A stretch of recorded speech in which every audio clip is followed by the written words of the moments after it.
தெரியல. கொஞ்சம் பொறுமையா இருங்க, அமைதியா இருங்க. போய் சேர்ந்துடலாம். ஆனால் அந்த தவிப்பு தேவையில்லாத தவிப்பு வரத்தான் வரும். அதை நாம கொஞ்சம் கட்டுப்படுத்திக்கணும். அந்த உதாரணத்துக்கு 1, 2 சொன்னேன் நானு.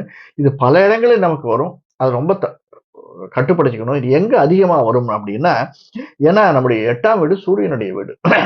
7ஆம் வீடு சந்திரனுடைய வீடு. தாய் தந்தையரிடத்திலே வயதான தாய் தந்தையரிடத்தில் நாம் பேசும்போது அந்த மாதிரி ஒரு கொஞ்சம் எண்ணம் நமக்கு வரலாம். எடுத்தோம் கவுத்தோன்னு பேசுறது, அவர்களை கொஞ்சம் புரிஞ்சிக்காம பேசுறது அப்படிங்கிறது நமக்கு வரலாம். வயதானவர்களிடத்தில் எஸ்பெஷலி தாய் தந்தை. தாய் தந்தை மட்டுமல்ல, தாய் தந்தை உறவினர்கள். அவர்களுடைய அண்ணா, தம்பி, சித்தி, சித்தப்பா அந்த மாதிரி இருக்கக்கூடியவர்கள், மாமா, மாமி அந்த மாதிரி இருக்கக்கூடிய இடத்திலும் நமக்கு இந்த எண்ணம் வரும். ஒரு கல்யாணத்துக்கு போறோம். நீ என்ன பேசுறது? நீ என்ன சொல்றது? இன்னும் பெரிய மனுஷன் மாதிரி பேசுற அப்படின்லாம் சொல்லுவாங்க. அதெல்லாம் நாம் பொருத்தி பார்த்துக் கொள்ள வேண்டும். இதெல்லாம் மெயினா பார்க்க வேண்டியது திரைத்துறை.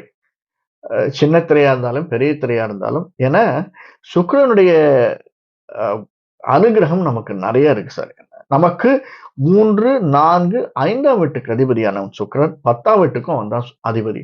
அந்த 10ஆம் வீட்ட குருவினுடைய பார்வை இருக்கு. அந்த 5ஆம் வீட்ல இப்ப சூரியன் ஆரம்பத்துல இருக்காரு. குரு பெயர்ச்சியும் போது சூரியன் இருக்கார். அந்த கொஞ்சம்